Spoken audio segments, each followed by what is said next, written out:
Здравейте, приятели! Днес искам да поговорим за основните базови силови упражнения със собствено тегло. Защо аз смятам, че те са наложителни за изграждането на всяка добра физическа основа и защо толкова често ги споменавам в видеята си. Първо искам да изясня, че това не значи, че машините не са ефективни, защото сигурно някой ще попита, това значи ли, че не трябва да използваме машини? Абсолютно не. Машините са супер.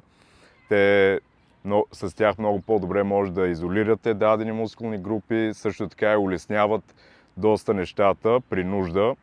Така че най-добрият баланс е да има от двете базови упражнения и по-изолиращи машини. Сега с това казано, има една поговорка: нещо ако не е развалено, няма нужда да се оправя. Тоест, тези базови силови упражнения, тип кофички, набирания, напади, лицеви опори и така нататък, те са доказани, че работят.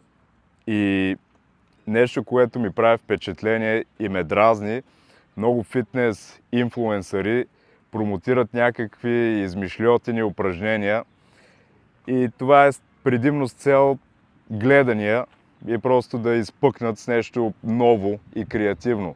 И не казвам, че някои от тях не са ефективни, но пак казвам, няма нужда толкова да усложнявате нещата, особено при начинаещите. Не случайно, примерно при военните физически тестове, повечето упражнения са точно такъв тип. И аз също заснех видео мъжки и женски физически тест, който включваше отново лицеви опори, набирания, клекове.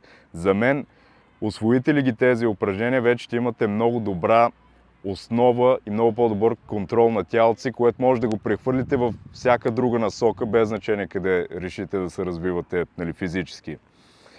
С това казано, в заключение, искам просто отново да го кажа това нещо: не усложнявайте нещата,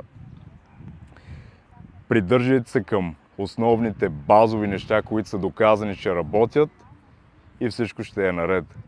Това е от мене за сега. Ако имате идеи за други видеа, може да напишете долу в коментарите. Ако ви е харесало това видео, моля ударете по един лайк и се абонирайте за канала. Също така, всеки от вас, който иска да работим заедно, може да посетите сайт ми rafikfit.com. Всички линкове ще са долу в описанието. Това е от мене за сега и до другия път. Чао!